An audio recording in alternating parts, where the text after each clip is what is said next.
Okay, this is just a little bit of data on the Callaway X2 Hot Driver that's due for launch early New Year.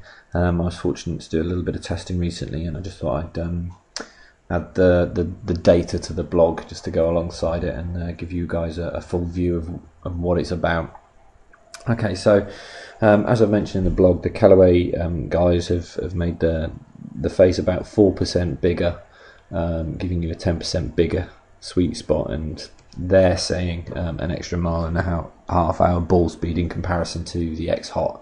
I don't think they were really going to find much more distance than what they already had from the X Hot, because as I say, I think they were pretty much on the limits of what they've got for the time being in that driver. So they only really could add a tiny fraction more, and if anything, they only needed to make that driver look better, and I think they had the complete package, which is what I think they've achieved in the X Hot 2, X2 Hot. Sorry, it is a better looking driver. Is it more forgiving? Just, but not a vast amount. It's not night and day difference between the two drivers.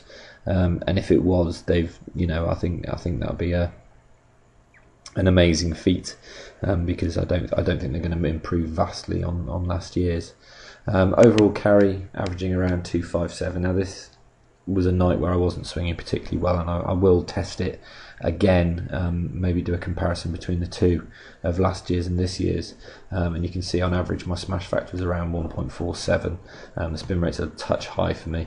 The shaft I had in the driver was the tall blue, which would be a little bit spinny for me. I tend to spin the ball a little bit high, so I'm not surprised that figure is around the 3,000 mark. I'd expect that to be around 2.2, 2.3 for me normally.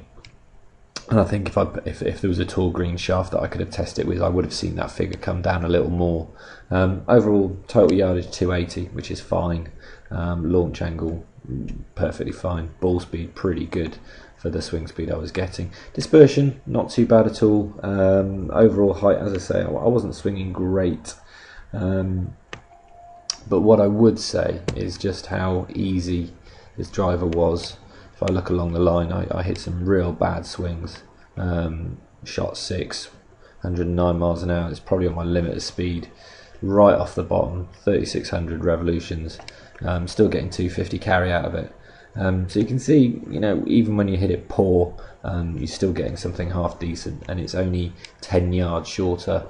10, 12 yards shorter than my best drive, and there you go at 104, knocked the spin right off, gave it a good old wallop, got 260, 262 out of it, nearly 300 yard drive for me, which is more than adequate and pretty much on my limits nowadays.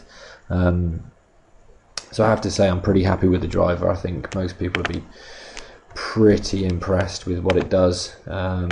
Certainly for the club golfer, be good.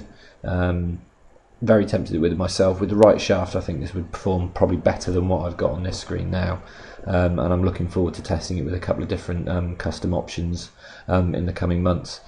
Any questions, please feel free to drop me an email at tom@motleygolf.co.uk. I hope you enjoyed the blog, and speak to you soon. Cheers, bye bye.